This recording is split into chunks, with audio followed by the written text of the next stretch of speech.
first three speakers were so positive in what they had to say, and I'm particularly glad that our last speaker is one of my personal heroes, Tony Benn, who is always inspiring and is going to leave us uplifted. Because being a miserable bastard, I found this week one of the most depressing since the end of the miners' strike in March 1984. On Monday, I downloaded this document, the Millennium Cohort Study 4th Survey, a user's guide to initial findings, published by the Centre for Longitudinal Studies at the Institute of Education of the University of London. I recommend it to you. Download it. Turn to page 284.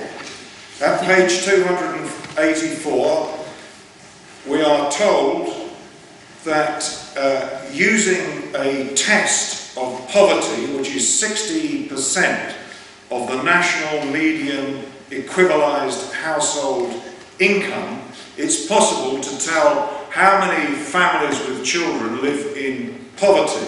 And the level that they use, that national median equivalised household income, is £236 a week.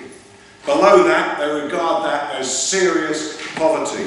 Do you know how many families with children in this country live below that level? This tells us 29.6 families live on less than that amount of money.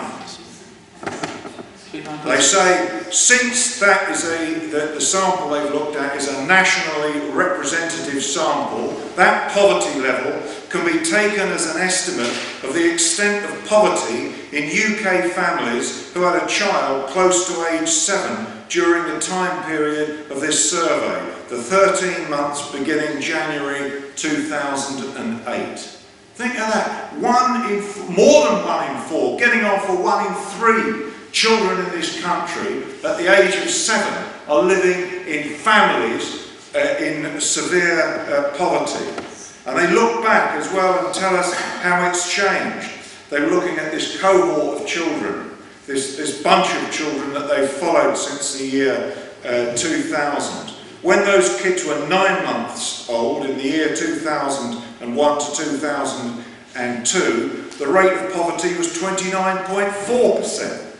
In 2006, when the kids were 5, it was 30.7%, and now it's 29.6%. What a commentary on the Labour governments of the last 13 years, that there has been no negligible change in the number of families, or the percentage of families with children living in abject poverty in this country. Well, there's good news in this survey if you're a member of the English Defence League or the British National Party, because you will learn from this that the spread of poverty is not standard across all ethnic groups.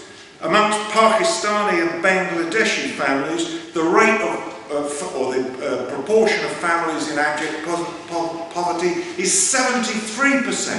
That means 3 out of every 4 families with children from a Pakistani or Bangladeshi origin are living in poverty.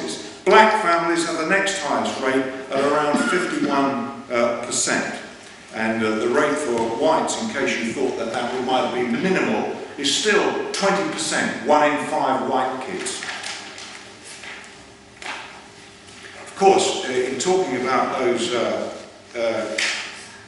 families from Bangladeshi and Pakistani origins, I'm sure the authors didn't have in mind the 3 peers from the subcontinent who this week were found guilty of fraudulently taking on expenditures from the House of Lords over £250,000.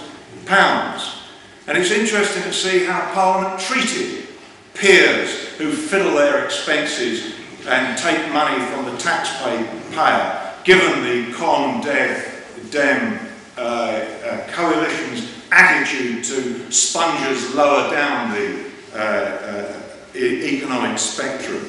Those 3 peers who'd fiddled £250,000, were they faced with criminal charges? No, they were not. Did they risk imprisonment? No, they did not. Were they going to be fined? No, they were not. Do you know what the penalty was? They were simply suspended from sitting in the House of Lords for 2 years.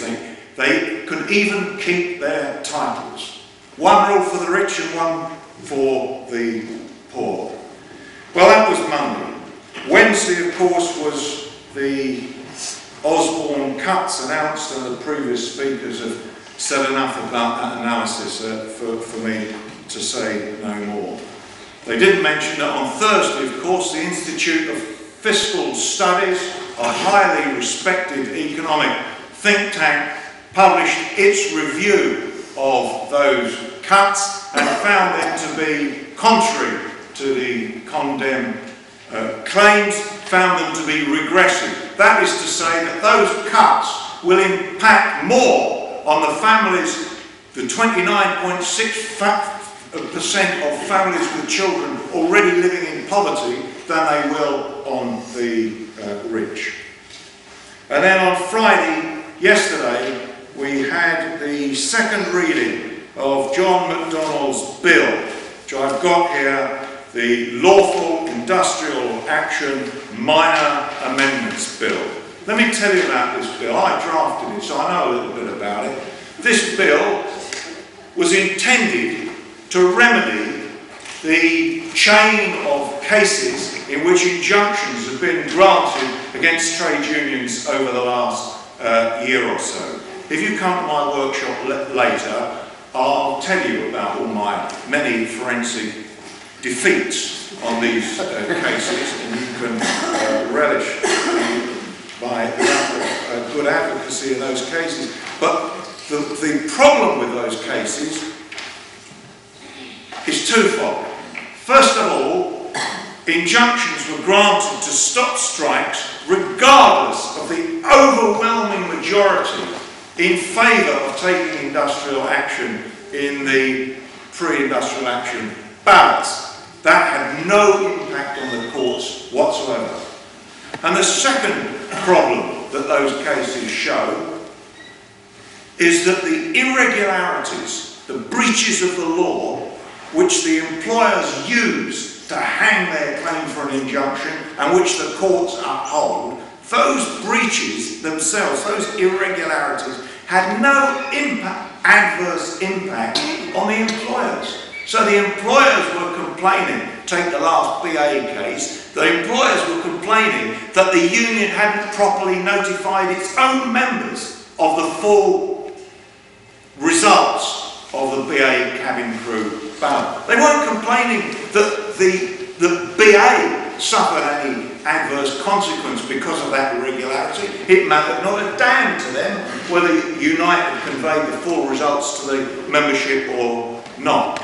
But all those cases are the same. The irregularity which the courts use to grant the injunction is an irregularity which has no relevance to the employer whatsoever. So this bill was designed to deal with the problems that these cases thrown up. And it asked two modest things. It says that where unions have substantially complied with the law and done so in good faith, and where the irregularity, if there is one, has had no impact on the outcome of the ballot, or could have no impact on the outcome of the ballot, then an injunction should not be granted. Now, you could not ask for anything more modest than that. We weren't asking for this country to comply with international law, which it is clearly in breach of, and which the international authorities have held time after time since 1989 that our trade union laws breach. We weren't asking for that. All we were asking for was these two modest changes. And could the new Labour government bring itself to support that bill yesterday? No, it bloody well could not.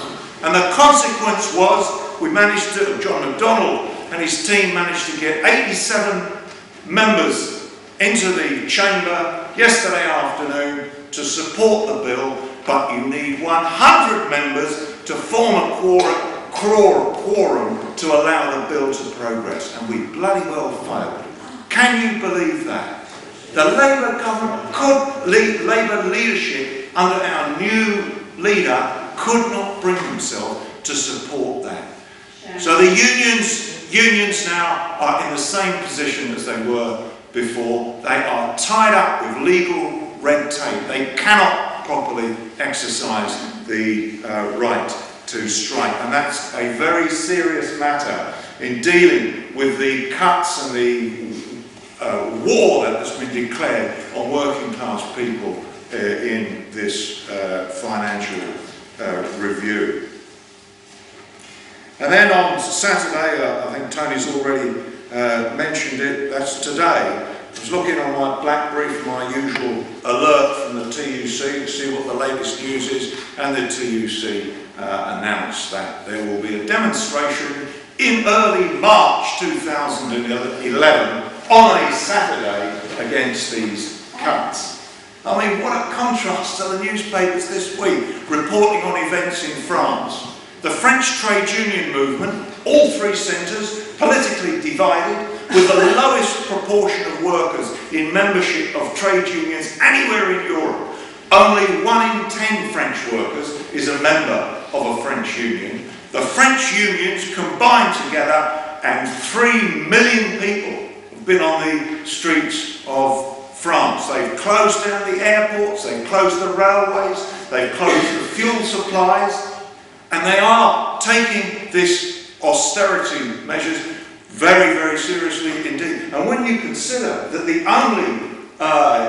only austerity measure at the moment proposed by Monsieur Sarkozy is an increase of 2 years in the pensions, compared to what we have to face after Wednesday, it is something inspirational, and it is something that we should learn from.